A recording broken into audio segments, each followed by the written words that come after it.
Hello, it's Mima again. Here we are with Moments with Mima. I think I'm going to read The Tale of the Flopsy Bunnies.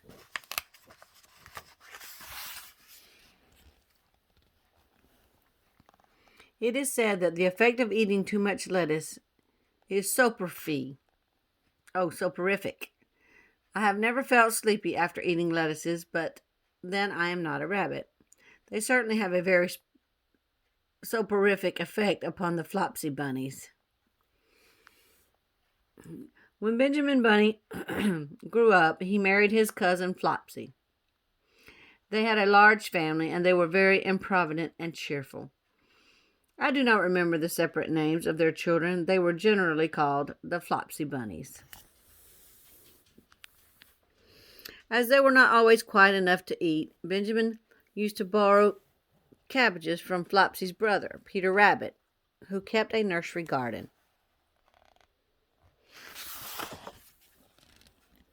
Sometimes Peter Rabbit had no cabbages to spare. When this happened, the Flopsy Bunnies went across the field to the rubbish heap into the ditch outside of Mr. McGregor's garden. Mr. McGregor's rubbish heap was a mixture. There was jam pots and paper bags and mountains of chopped grass from the mowing machine, which always tasted oily, and some rotten vegetable marrows and old boots or two. One day, oh joy, there were a quantity of overgrown lettuces which had shot into flower. The Flopsy Bunnies simply stuffed lettuces by degrees, one after another. They were overcome with slumber and lay down on the mown grass. Benjamin was not so much overcome as his children. Before going to sleep, he was sufficiently wide awake to put a paper bag over his head to keep off the flies. The little Flopsy Bunnies slept delightfully in the warm sun. From the lawn beyond the garden came the distant clackety sound of mowing machine. The bluebottles buzzed about the wall, and the little old mouse picked over the rubbish among the jam pots. I can tell you her name. She was called Thomasina Tittlemouse, a wood mouse with a long tail. She rustled across the paper bag and awakened Benjamin Bunny. The mouse apologized profusely and said that she knew Peter Rabbit. While she and Benjamin were talking, close under the wall, they heard a heavy tread above their heads, and suddenly Mr. McGregor emptied out a sack full of lawn mowings right upon the top of their sleeping Flopsy Bunnies. Benjamin shrank down under his paper bag. The mouse hid in a jam pot. The little rabbits smiled sweetly in their sleep under the shower of grass. They did not awake because the lettuces had been so soporific. They dreamt that their mother, Flopsy, was tucking them into the hay bed. Mr. McGregor looked down after emptying his sack. He saw some funny little brown tips of ears sticking out through the lawn mowings. He stared at them for some time. Presently, a fly settled on one of them, and it moved. Mr. McGregor climbed down into the rubbish heap.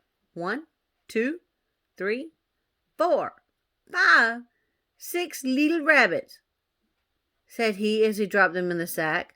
The Flopsy Bunnies dreamt that their mother was turning them over in bed. They stirred a little in their sleep, but still did not wake up. Mr. McGregor tied up the sack and left it on the wall. He went to put away the mowing machine. While he was gone, Mrs. Flopsy Bunny, who had remained at home, came across the field. She looked suspiciously at the sack and wondered where everybody was.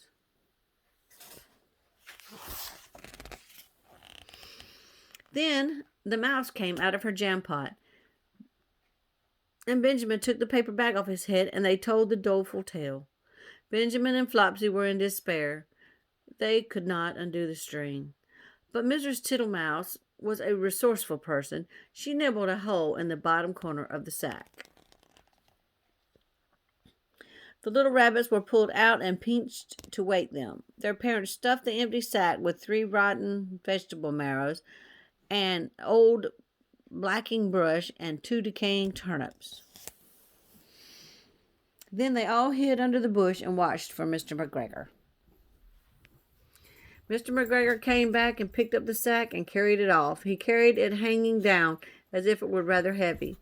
The Flopsy Bunnies followed it at a safe distance.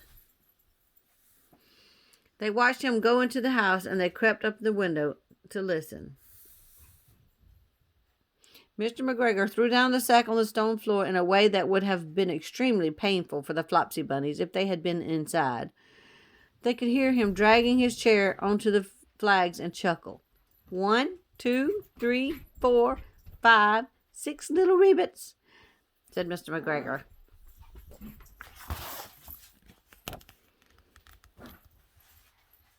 Eh? What's that? What have they been spoiling now? Inquired Mrs. McGregor.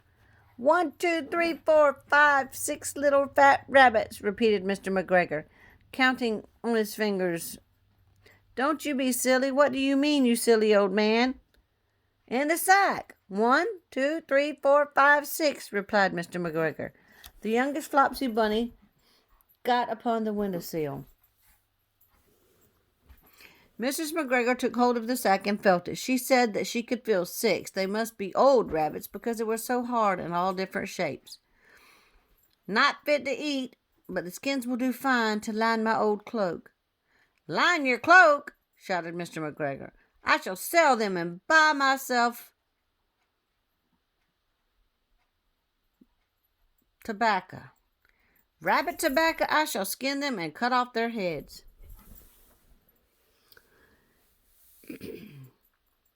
Mrs. McGregor untied the sack and put her hand inside. Then she felt the vegetables and became very, very angry. She said that Mr. McGregor had done it on purpose. And Mr. McGregor was very angry too. One of the rotten marrows came flying through the kitchen window and hit the youngest Flopsy Bunny. It was rather hurt.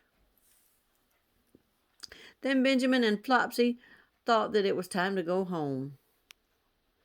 So Mr. McGregor did not get his tobacco, and Mrs. McGregor did not get her rabbit skins. But next Christmas, Thomasina Tittlemaus got a present of enough rabbit wool to make herself a cloak and a hood, and a handsome muff and a pair of warm mittens.